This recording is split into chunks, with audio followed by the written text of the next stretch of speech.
सनसनीखेज मामला है। ना सिर्फ पॉलिटिक्स का अगर देखा जाए, राजनीति से जुड़े हुए रहे बाबा सिद्दीकी, बल्कि बॉलीवुड यानी कि फिल्मी हस्तियों के साथ भी उनकी खासी पैठ थी।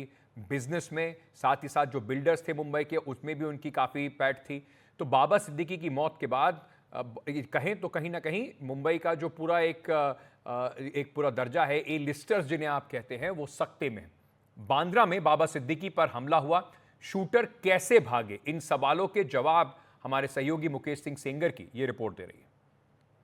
बांद्रा का ये वही इलाका है जहां पर बाबा सिद्दीकी की हत्या को अंजाम दिया गया। आखिर कैसे शूटरों ने बाबा सिद्दीकी की हत्या की, ये मैं आपको समझाता हूं। मेरे सामने जो ये गली है, इस गली के अंदर बाबा सिद्दीकी के बेटे जिशान सिद्दीकी का दफ्तर है। शनिवार करीब 9 बजे के आसपास बाबा सिद्दीकी उसी दफ्तर से निकलकर इस तरफ को आ रहे थे और उसी वक्त यहाँ पर एक नवरात्रि की जो शोभा यात्रा है वो निकाली जा रही थी, जिसमें पटाखे भी चल रहे थे और काफ़ी शोर भी हो रहा था।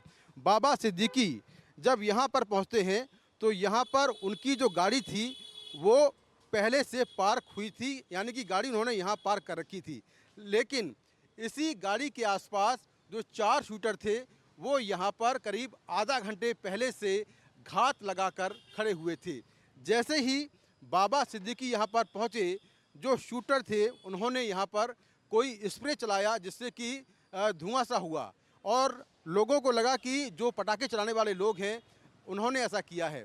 इसी बीच शोर के बीच, पटाखों के शोर के बीच, जो चारों शूटर हैं उन्होंने बाबा सिद्दीकी के सीने और पेट में 3 से 4 गोलियां मारी। मैं आपको दिखाता हूं कि यहाँ पर गोलियों के निशान भी हैं। ये देखिए, ये निशान पहला है, ये दूसरा है और ये तीसरा है। ये 3 जो खाली कारतूस हैं ये नीचे गिरे और इसके अलावा आप देखिए चौथा जो बुलेट का मार्क है वो पुलिस ने यहाँ पर बनाया हुआ है।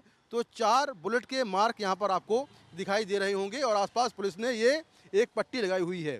बाबा सिद्दीकी को जब गोलियाँ मारी जा रही थीं तब यहाँ पर पटाखे चल रहे थे, लोगों को समझ नहीं आया क्या हुआ है। लेकिन इसी बीच जब बाबा सिद्दीकी यहाँ नीचे गिरे, उसके बाद जो भीड़ यहाँ पर शोभा यात्रा में चल रही थी उसको समझ में आया कि यहाँ पर किसी ने किसी पर हमला कर दिया है और शूटर इसी बीच यहाँ से आगे निकलते हैं और लोग उन शूटरों के पीछे भागते हैं।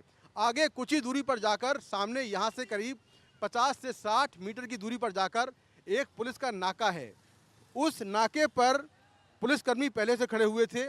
शूटरों के पीछे भीड़ आ रही थी और पुलिस को लगा कि कोई शख्स है जिसने किसी की चेन खींच ली है और उसके पीछे जो पब्लिक है वो भाग रही है।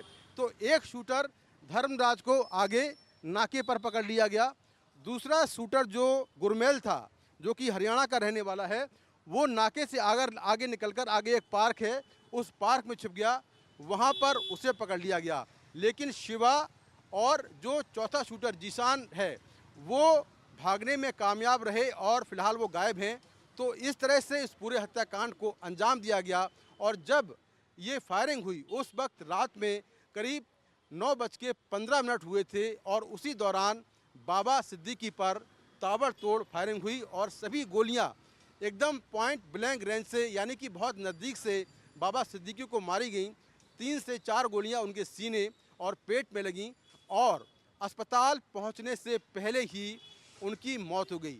लेकिन एक बात साफ है कि शूटर काफ़ी पहले से इस इलाके की रेकी कर रहे थे कि बाबा सिद्दीकी आखिर कब आते हैं, कब जाते हैं, उनका टाइमिंग क्या है। और शूटर यहाँ पर पहले से ही आकर खड़े हुए थे और जैसे ही उनको मौका मिला उन्होंने बाबा सिद्दीकी पर फायरिंग कर दी। मुंबई के बांद्रा से कैमरामैन अशोक महाले के साथ मैं मुकेश सिंह सेंगर, NDTV इंडिया।